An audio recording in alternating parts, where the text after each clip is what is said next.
pessoal! Vamos continuar os estudos dos artigos do Direito Penal para a nossa prova de escrevente do TJ São Paulo. Agora nós vamos estudar o artigo 325, que trata da violação de sigilo funcional. Artigo 325. Revelar fato de que tem ciência em razão do cargo e que deva permanecer em segredo, ou facilitar-lhe a revelação. Artigo 325. Revelar fato de que tem ciência em razão do cargo e que deva permanecer em segredo ou facilitar-lhe a revelação. Pena, detenção de 6 meses a 2 anos ou multa, se o fato não constitui crime mais grave. O bem jurídico que se tutela neste artigo é a administração pública, em especial seu regular funcionamento e a inviolabilidade do sigilo administrativo. A tutela da inviolabilidade dos segredos da pessoa física é feita por outros artigos do Código Penal, pelos artigos 153, 154 e 154-A. O sujeito ativo desse delito é o funcionário público, pois estamos diante de um crime funcional, um crime próprio. O particular poderá responder como coautor ou partícipe nos moldes do artigo 30 da Lei Penal, desde que tenha conhecimento da qualidade de funcionário do outro agente. O parágrafo 1º traz que o sujeito ativo é o funcionário público que possui acesso privilegiado ou exclusivo ao sistema de informações ou banco de dados da administração.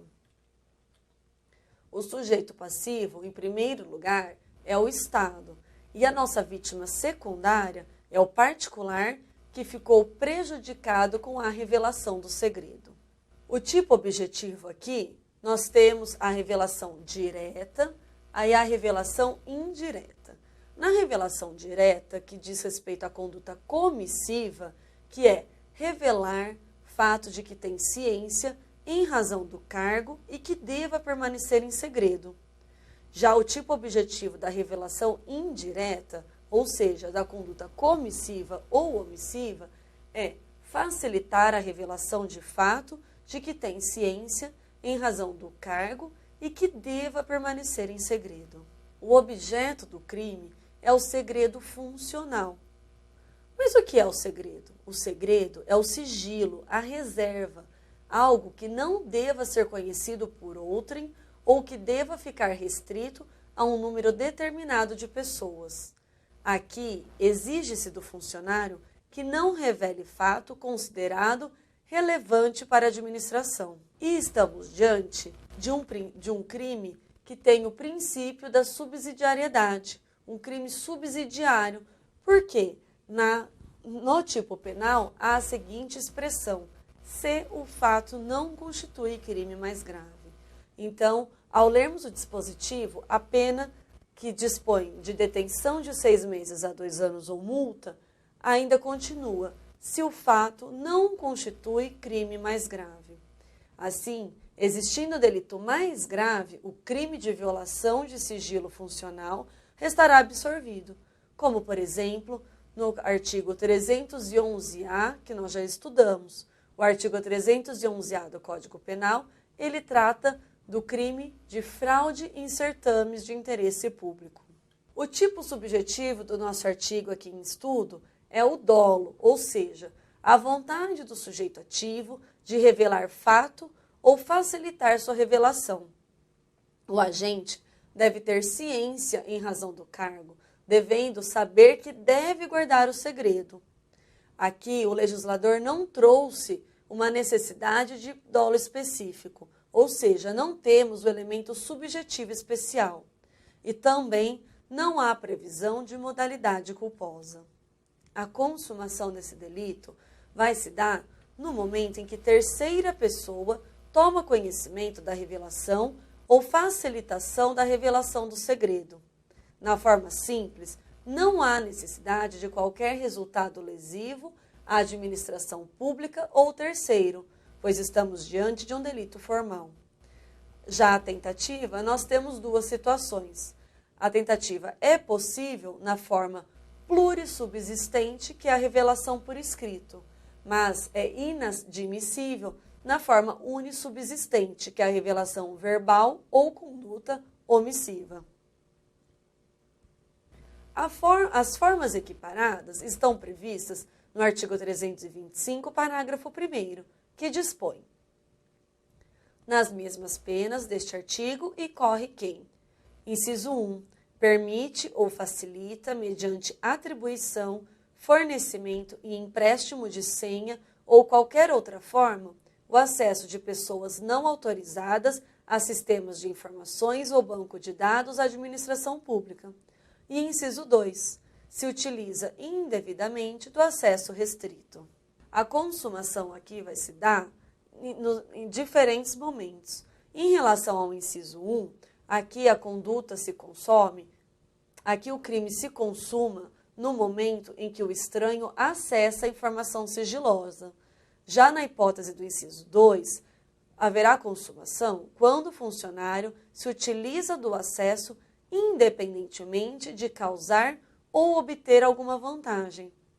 A pena das formas equiparadas é igual à pena da forma simples do caput. Já a forma qualificada está prevista no parágrafo 2º do artigo. Parágrafo 2º.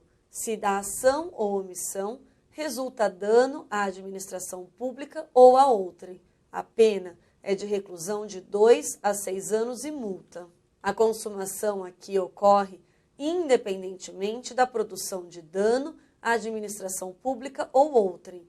Mas, caso resulte em produção de dano à administração pública ou outrem, incidirá a qualificadora. A qualificadora, então, da forma prevista no parágrafo 2º, cuja pena é de reclusão de 2 a 6 anos e multa.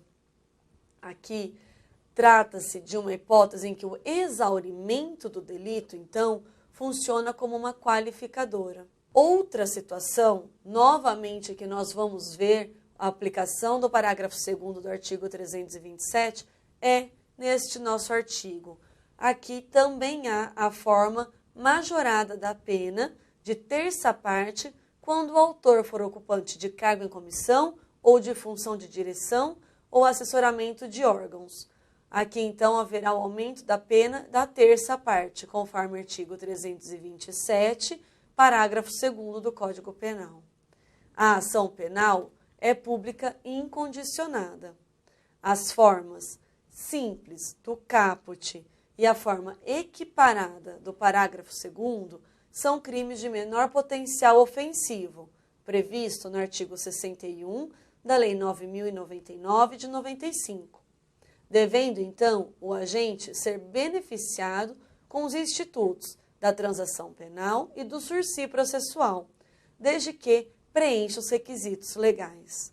A forma simples, que é a do caput, e a do parágrafo 1º, nós temos a pena de detenção de 6 meses a 2 anos ou multa, mas lembrando, se o fato não constituir crime mais grave, porque se o fato constituir crime mais grave, nós estamos diante, então, de um crime subsidiário. Há aqui, então, o princípio da subsidiariedade. E o caput, que é a revelação desse fato que se tem ciência em razão do cargo, que deveria permanecer em segredo, ou facilitar a revelação dele, é a mesma situação das formas equiparadas do parágrafo 1º, que o parágrafo 1º, então, ele vai trazer para a gente a permissão, facilitação mediante atribuição, fornecimento e empréstimo de senha ou qualquer outra forma, e também o acesso de pessoas não autorizadas aos sistemas de informações ou bancos de dados, ou ainda se utilizar-se de forma indevida do acesso restrito. E o nosso parágrafo 2º, ele vai trazer, então, um aumento de pena, uma qualificadora, que é quando há o resultado efetivo à administração pública. Aqui, o exaurimento do delito funciona como qualificadora.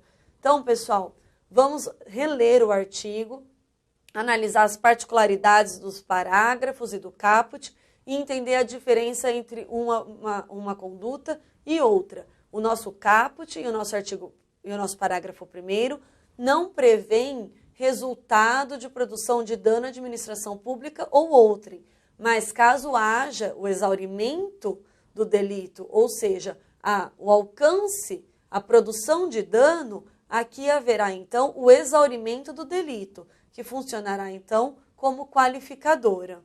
Com isso, a gente encerra a análise de mais um artigo e passamos para o próximo bloco, continuando o estudo dos artigos de direito penal do edital do nosso concurso de escrevente do Tribunal de Justiça de São Paulo. Espero vocês no próximo bloco. Até já!